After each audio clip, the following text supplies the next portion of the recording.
Le Mali, le Niger et le Burkina Faso ont tourné le dos à la France au profit de Moscou notamment. Depuis le discours de Ouaga qui était plein d'espoir, vous, est-ce que vous avez des regrets par rapport à ça? Des regrets, moi j'en ai beaucoup pour la jeunesse de ces pays.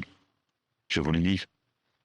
Parce que c'est une jeunesse à laquelle je suis éminemment attaché. Je ne dis pas ça parce que vous êtes là, mais parce que, là encore, on a des millions de Maliennes, de Maliens, de Burkinabés, de Nigériens qui arrivent en France, de familles partagées, parce qu'on a tellement fait avec ce pays. Parce qu'on a des dizaines de jeunes soldats qui sont partis mourir pour éviter que les terroristes djihadistes prennent possession du pays. Que je peux pas vous dire, je suis heureux. Mais je mettrai peut-être une réserve.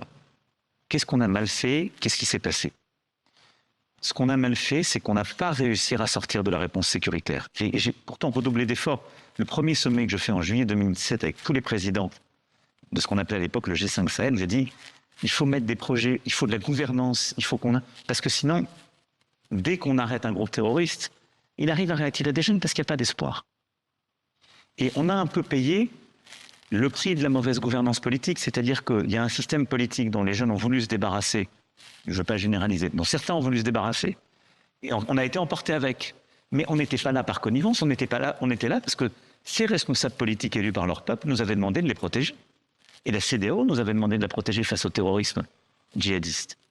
Et on a fait ce qu'on devait faire. Et il y aurait sans doute pas, à coup sûr, le Mali ne serait plus un État unique si on n'était pas intervenu en 2013. Et je le dis d'autant plus aisément que j'ai pas eu à porter ce choix, il a été fait par mon prédécesseur. Mais on est resté trop longtemps dans une posture de soutien sans que ça bouge sur les projets, justement, et sur la rénovation démocratique. Ensuite, qu'est-ce qui s'est passé? Des fautes. Est-ce que ça représente le peuple un putsch?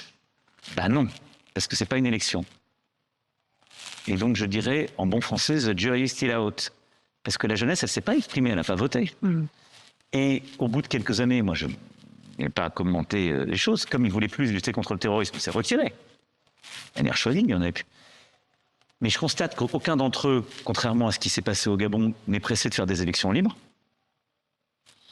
Et que, qu'est-ce qu'ils ont fait au bout de quelques années? Ils ont été appelés l'assureur en dernier ressort de leur sécurité, pas de la sécurité de leur peuple, les Russes. Qu'est-ce qu'elles font, ces milices russes? Parce que ce sont des milices privées et publiques. Elles mettent la main sur les ressources et elles protègent les putschistes. Mais elles ne se battent pas contre le terrorisme et elles ne protègent pas les gens.